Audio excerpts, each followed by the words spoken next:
by far and away the most action-packed sequence we've done. It involves a much heavier visual effects component because of the giants and the mammoths and the walls. It's just one of those episodes that we've been excited for quite some time, and then when we finally saw it put together, it's just exceeded expectations. In the great tradition of Game of Thrones episode 9s, it's the episode where a lot of stuff goes down. The biggest armies ever assembled, 100 of us, 100,000 of them. Very exciting stuff. It's carnage.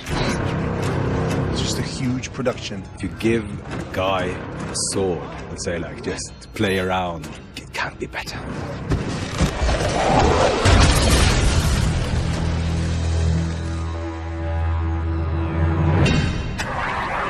Episode 409 is similar to episode 209, the Blackwater episode.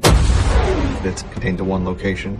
That said, it's much more involved than Blackwater was. The big challenge is just finding time to do everything, because there's so many action beats that you want, and the action beats are always the most time intensive. It's so logistically complicated. There's so many aspects to it, and I've not really done VFX on this level before. From a planning perspective, it was just completely epic, is the only way to describe it. The production necessitates us to actually plan it as you would plan any battle, to figure out who does what to whom when. You have to stick with a plan to be able to provide the element that the visual effect needs, and been prepping for the past 3 months. The episode breaks down into several different elements. I mean, we have the Castle Black battle, which is a very practical element. It's all on set here. You know, we have this beautiful set and we're using it to maximum effect. Then we have a sequence just on top of the wall, for which they built a brand new set. And then we have a very strong green screen element, which we're shooting in a field with this army coming out of a forest. There's a big clearing for the tree line, and that has a 400-foot by 30-foot green screen. The key to making this thing work is communication and making sure that everybody knows, everybody's on the same page. You know, and that boils down to the script, you know, in a very literal way. You're reading this script and Mag the Mighty is riding this mammoth. And then you've got Dongo the Doomed with spools of chains as big as ship's anchors. You're going, how the fuck are they going to do that? We had discussed from the outline stage what our options were in terms of creature effects, and there were, over the years, have been mammoths or things like them have been done in different ways. We know kind of what it looks like because we have renderings and skeletons of authentic mammoths. But how do we actually shoot that? And how do we put a giant sitting on top of it? And then how do we set it on fire?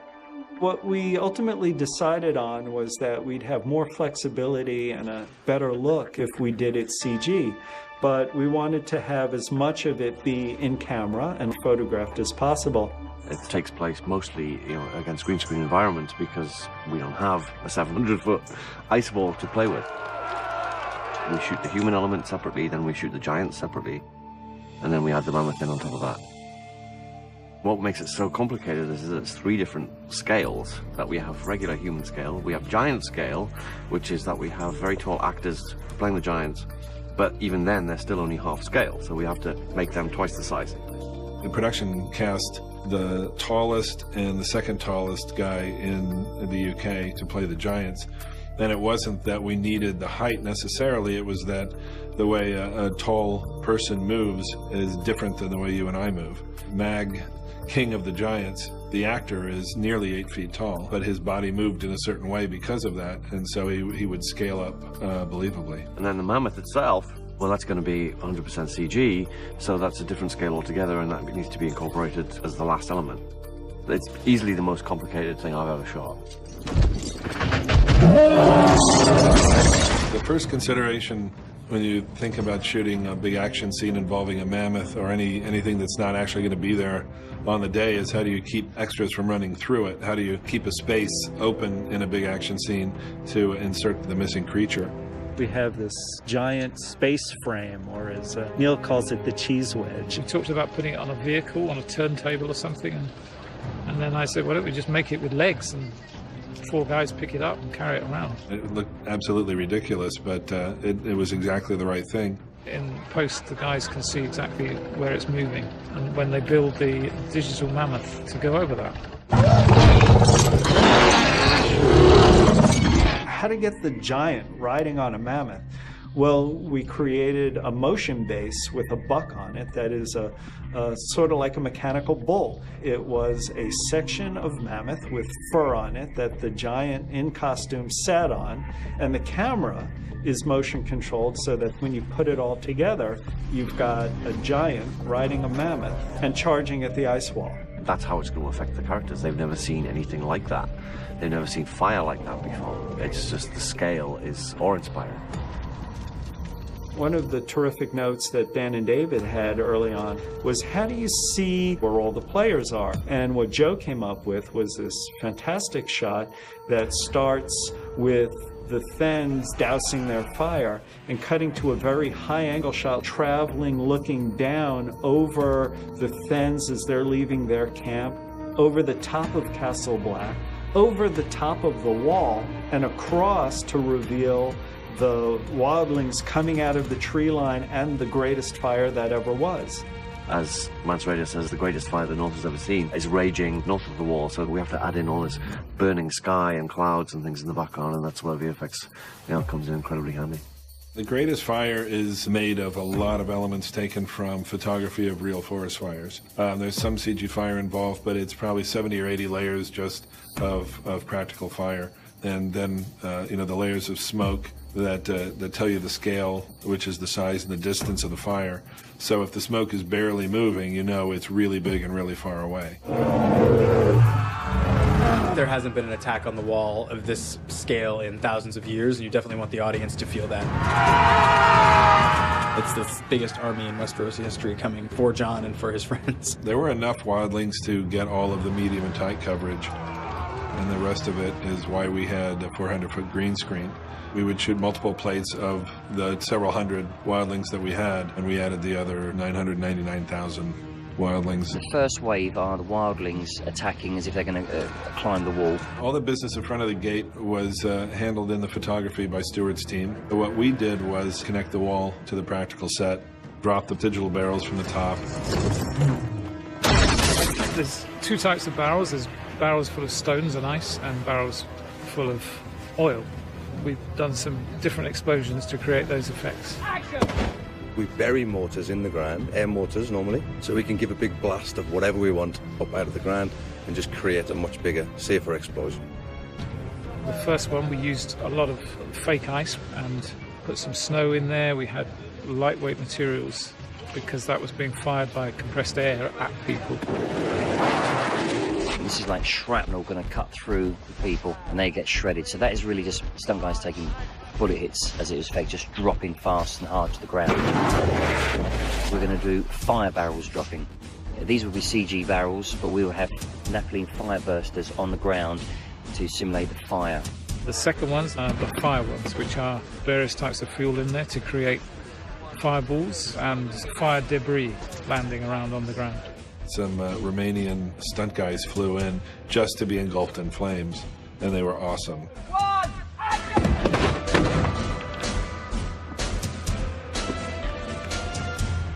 We'll glue them up, ready to go, and hopefully that will catch them and they'll go up. They'll have the fire underwear on and gel on the faces. Quite often in an explosion, everything goes up. But to make it last longer and to give a more of a wall of fire, we have charges that go out in a fan shape. The explosion goes straight out towards the camera and then goes up. This scene then continues to one of them being dragged by the mammoth. This we'll just do on a rig, set him fire, and he'll just hold on for a certain distance onto the rope as if being dragged. We put a rig onto the back of a pickup truck just to get the height, the elevation so it's the right angle, as if the rope is attached to the mammoth harness, and that's what it'll look like when you see it. Action! We did ourselves a favor in only lighting the mammoth's butt on fire, which is probably 30 feet of fire, so we didn't have to render a bunch of burning fur. The battle this season takes place at the base of the wall, it takes place on top of the wall, and we've got explosions happening all over.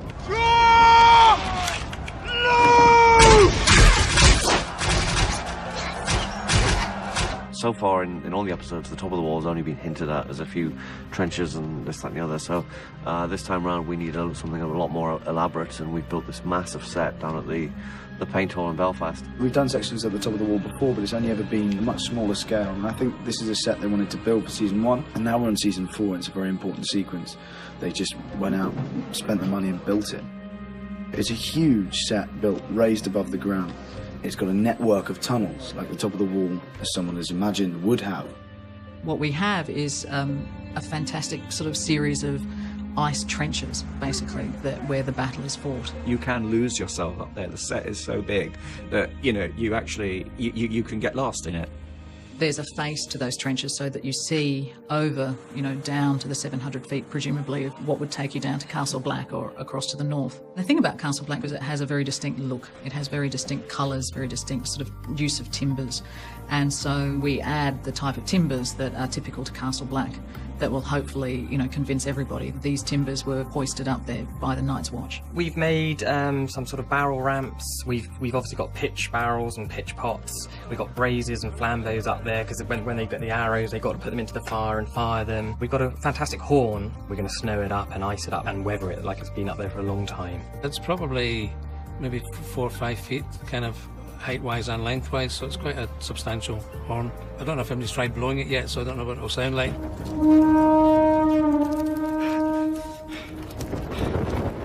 The good thing about the top of the wall set is he's actually on a raised platform.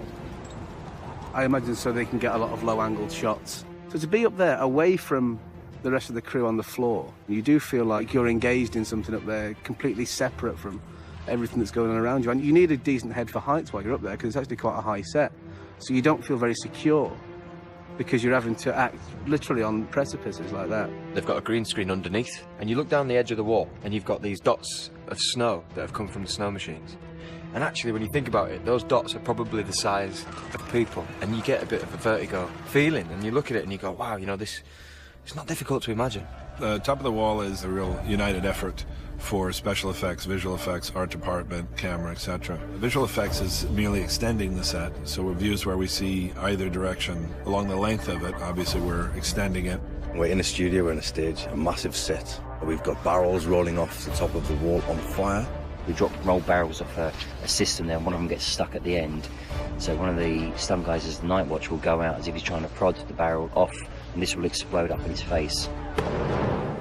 Next, we're going to have a couple of Night Watch that are just eased out on ropes so they can fire their arrows straight down. We have these archers who, in order to fire vertically down the wall, they are lowered over the edge on kind of bungees. They're belayed from behind by another Night Watch guy, and one of these Night Watch guys will get hit by one of the explosions, let go of the rope, and the other guy will just fall to his death below. And then that would be continued probably on a green screen element of him falling 700 feet. When you start researching medieval fighting and the things that people have created, there's a lot of horrible genius involved. There's a sequence involving the scythe, which is this crazy weapon that Dan and David came up with. We dug our heels in on that one, cut some corners elsewhere to be able to afford it. There's a huge chain with a blade on it that swings down and literally decimates these guys on the wall. It's just big and heavy and ice covered, and it doesn't get released very often, and it makes mincemeat of anybody it hits. We will do a climbing section and reactions, and then this will be replaced with blood bursts, and this comped together with visual effects will take them off.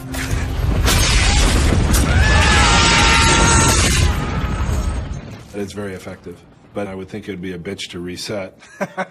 Hoist her up! Hoist her up! Yeah! We joined the wildling attack on Castle Black kind of mid-attack. They just storm in, and we were with them with the camera, running down the road. Screaming and fighting in like full energy all the time. I was in the middle of it, and it completely was like, wow, is this really going? It was crazy, yeah. You're so focusing on what you have to do, then you're totally oblivious to like the 100 people swishing past your ear.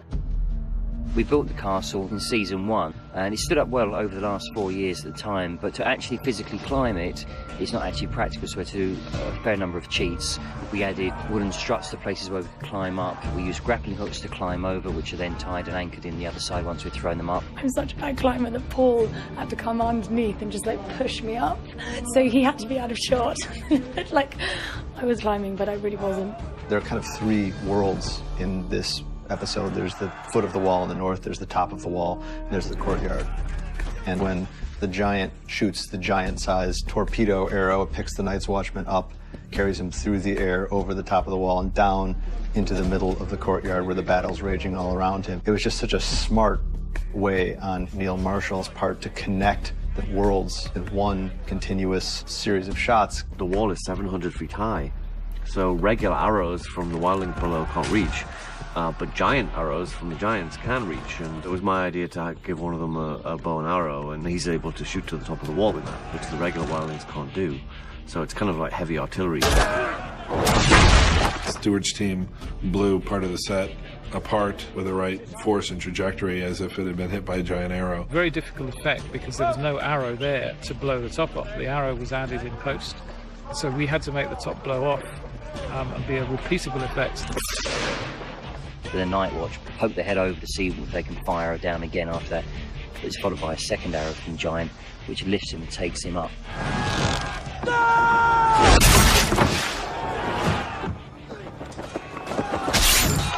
For this, we will be using a jerk rig. For the guy landing with Dongo's arrow in him, we built a rig which had the arrow that was going through him into the ground was steel.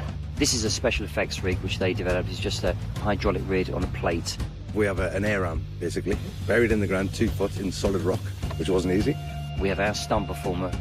He lays on that, we dress the costume around him, and we just have to make sure that his action feels real and believable.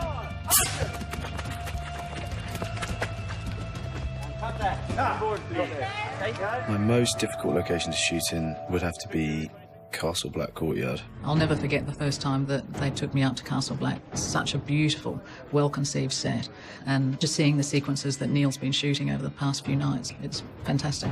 It's so real, it's so convincingly put together. When you're standing in here, you could be in the Himalayas, you could be in Westeros. It's just a real environment. It's very detailed, you know, everything feels like it's of the world. It's enormous. It's there. It exists. It is gigantic, and there's everything that you need in here.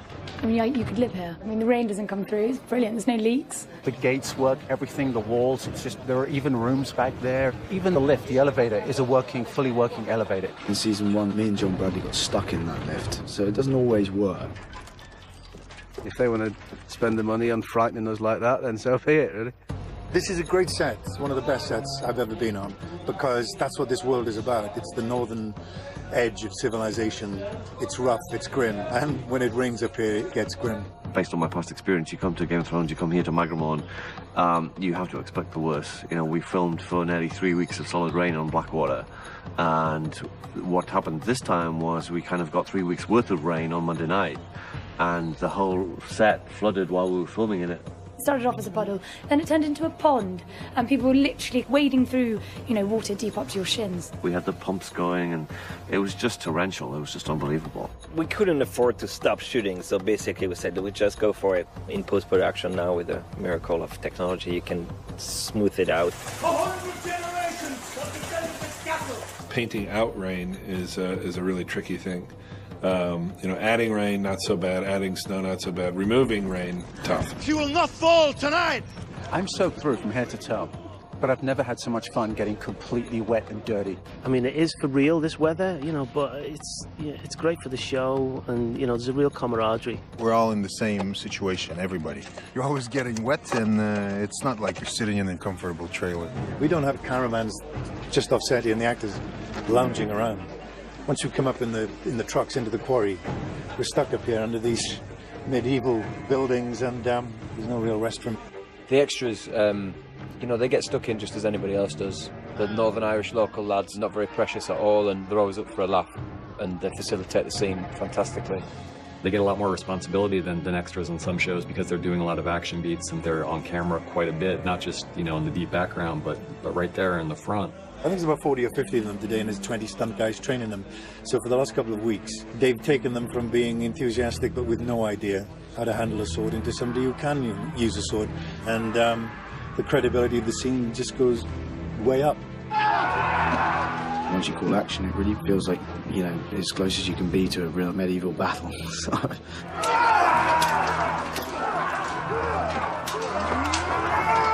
We definitely, when we're writing the scripts, try to be as descriptive as possible to give Paul and Cece and our fight team as much story tools to work with, but then we let them have it, and you know, they know what they're doing. They're the best in the world at this.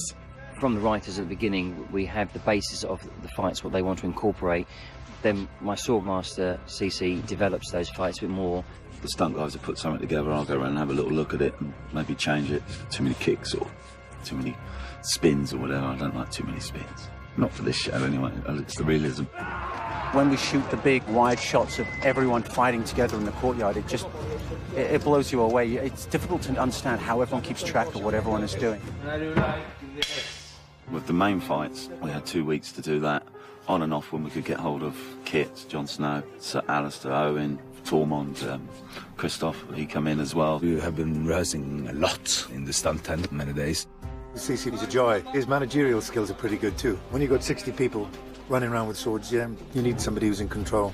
But this year was a little bit different. I built the fights with the actors. I had in mind what I wanted to do, but I wanted it to suit them, and it worked really, really well. Cece and I tried to create Tormund's fighting style. It's a mixture between regular sword fight and capoeira and a real Viking style, like a berserk. This is maybe one of the most ambitious fights I've ever done. The fighting in these conditions is tough because it's literally a lot of wet wood that you're running along. It's a huge amount of work because if you miss one beat, bam, you have a sword in your head. Christopher's very light on his feet for a big guy, and we put the roll in as well, which was nice. He's almost like a ballet dancer when you actually see behind the scenes what he can do. He's an enthusiastic guy, and he's a Viking basically. He's jumping in the air and throwing it around, and we got to start taking it a little easier. It was Owen's idea to hold onto the post and swing round, just to add a little bit of life to it there. Fight moves are always amazing. They're always executed incredibly, but they never lose sight of the story, and they never lose sight of what the scene dramatically is trying to achieve. We've set up Thorn as he's a bit of a son of a bitch. He's made these guys' lives hell, but now their backs against the wall, they're being invaded. It's to the death, and it's very much his moment, yeah. With me!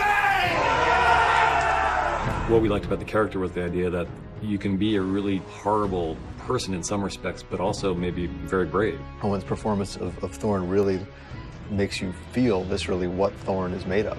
He steams into this battle, and then he singles out Tormund, and they engage in this like absolutely ferocious sword fight. Well, the fight is two bad guys meeting each other, and it's going to be interesting to see who they will sympathize with. There's one shot midway through the episode, which is a 360. The camera goes all the way around, and you see about 5 different action beats, and they all have to be timed out perfectly. I knew I had to do a big action sequence in here, and I had so many ideas of what to do. It is a 360-degree set. There is no gaps. There's nothing to suggest it's not real. So I thought, well, let's do something that encompasses that somehow. It's such a wonderful tying together of every person who's in that space who means something to us. There's a certain point in the plot that will lead it from Jon Snow, taking Ygritte on the wall, taking Tormund, taking Styr, and come around to Samwell and actually, tell a story in the shot as well. It's always quite nerve-wracking to do a shot that is so complicated and takes in so many actors and so many stunts, because if you get it wrong, everybody has to do it again. C.C. Smith, who designed that fight and designed every bit of it, had it down to a T. There was a lot to do there. We spent a morning rehearsing that, and we did a few changes on the night, but the guys on the crane were amazing. For me, the biggest challenge is to do something that's gonna stay, that is gonna be strong enough, that it's not gonna be cut out.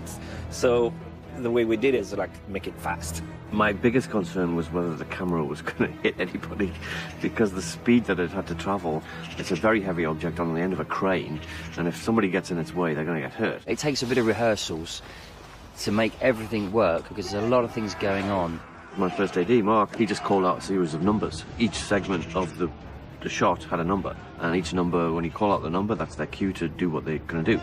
Usually Mark Taylor, the AD, is calling out numbers. He's saying 1, 2, 3, 4, and he must have made it to 19 with this shot because there were that many individual action cues to take you around the circle. You have to start the process of people fighting. The people behind are not fighting, otherwise they'll be exhausted by the time the camera gets to them and the fighting to die down. When you know that the cameras swish past you, you can then look at everything else happening because you know that you're no longer kind of being watched. And it was just brilliant seeing everyone start up at the right time, and it's like, right, now it's you, now it's you, now it's you, and it was real teamwork. Every department was absolutely on their game, and it gives you just a pride to pull off something like that when everybody's so on it.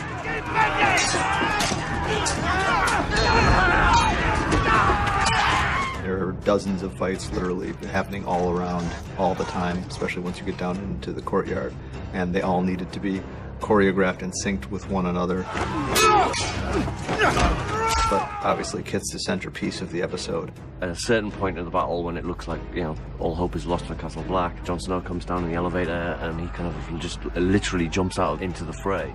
Neil is one of the most efficient directors I've ever worked with. He knows what he wants and he gets it, and he puts a lot of trust into you as an actor to turn up to a scene and know what you're doing. It's very rare to find somebody who is both has the acting chops that Kit has and is a real action hero. I mean that in the best way, like he's the complete package. He's like Errol Flynn or something. He's so graceful and balletic. When you're watching it, you just admire how elegant somebody can be on their feet whilst hacking somebody to pieces. Kit takes it like a duck to water. He's absolutely superb in his fighting style and being able to remember all the moves. Kit and Yuri worked so well together, and it's the first time Yuri's really done something like that huge axe. He's a big man with a big axe. I never fight with a huge axe, and I'm a tall guy, and it's pretty hard for me, you know, to use all my long arms and legs. It was just working every day. That fight is a double-edged axe versus Jon Snow's long claw, and it's sort of a more powerful man versus maybe a quicker man. So it's quite an interesting fight to choreograph. By the end, you see the more powerful man start winning. He's got a weapon which can easily disarm the sword. It's built for that, and Jon Snow gets disarmed. Poor old Jon, he's getting his face smashed in and he gets thrown through this fire. Kit wanted to go through it, but we had a double to go through. Insurance implications we have to have a stunt double to throw through. We can't throw our actor actually through the fire. And in the end of the fight, he has to resort to somewhat dirty tactics. I take his leg out with a hammer, and the final killing blow is a hammer to the top of the skull. It's a ball-peen hammer that Jon Snow uses to kill him, and it ends up buried in the top of his skull. We have a prosthetic that works sticking out the top of his head and all his blood pours down. That will be all the prosthetics here. Then they will make the prosthetics of this scars on that prosthetic of my head. What's interesting at the end of the steer fight is he's learned that the honourable way to fight is not necessarily the way you win, which is a big part of Game of Thrones. So to see Jon learning that means it bodes better for him than it does for his father, I think. If he's willing to spit in someone's eye, he might actually have a chance of making it through this world.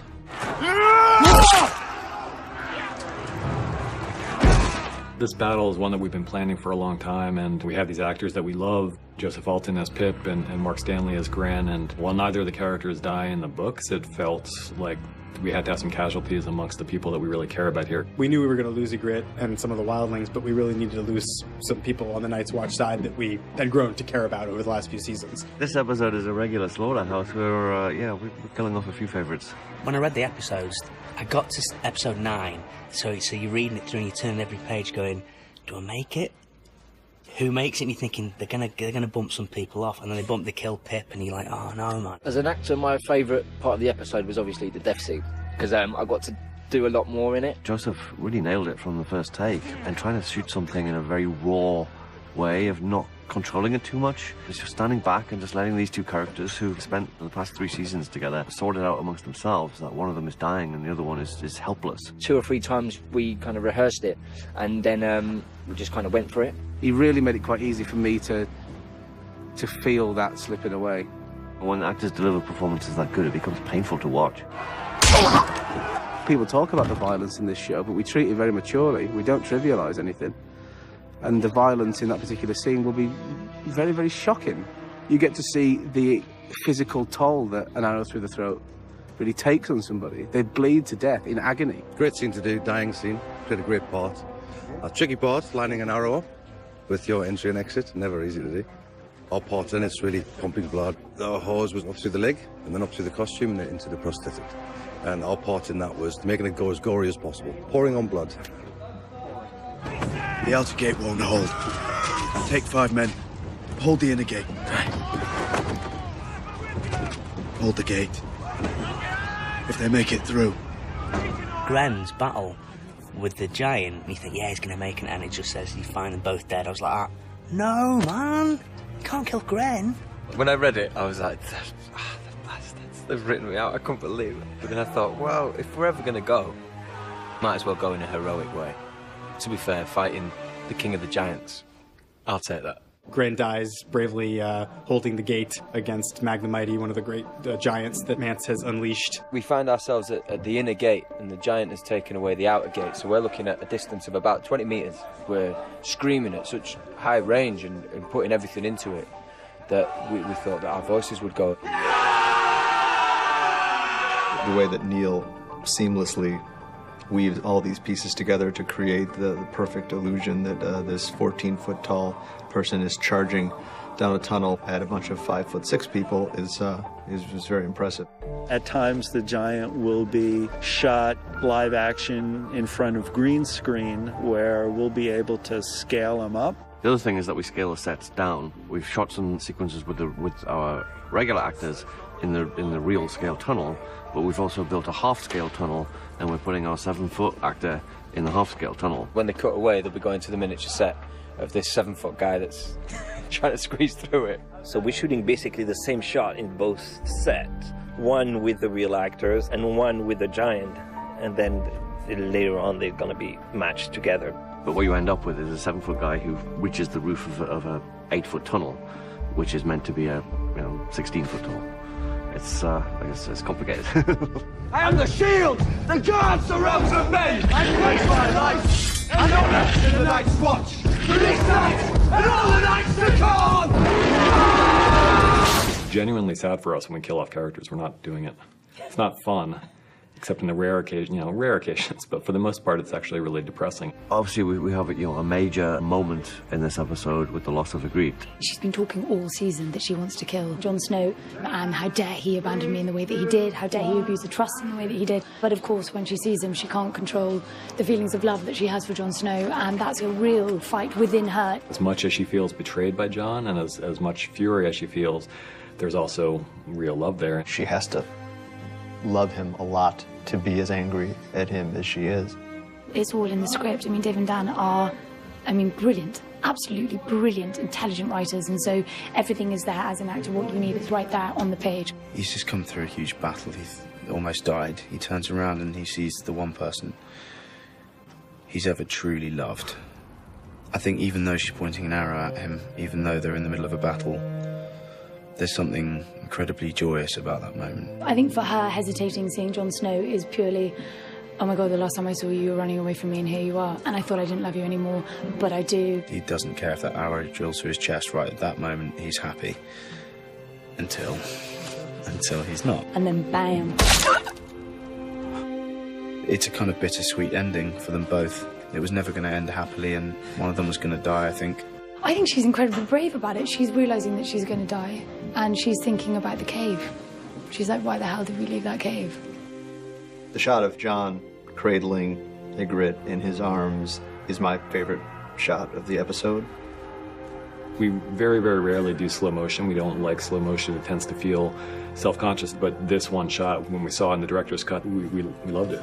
What Neil and David Franco did with this shot, where it just completely brings you into Jon's consciousness, and you're experiencing this moment as he's experiencing it. It's beautiful and heartbreaking. For Jon, it was incredibly sad, and Rose Leslie won't be in Thrones anymore, and it's sort of, you kind of got that kind of baggage along with it as well. I think the idea that Ygritte is gone from the world is almost as difficult for Jon as the idea that Rose Leslie is no longer on the show is difficult for us. when you've worked with these people for so long and so closely, and then you know that this inevitable death is coming. It's very hard, actually. We've all grown together and acted in some great scenes together, and I couldn't have asked for any more than that.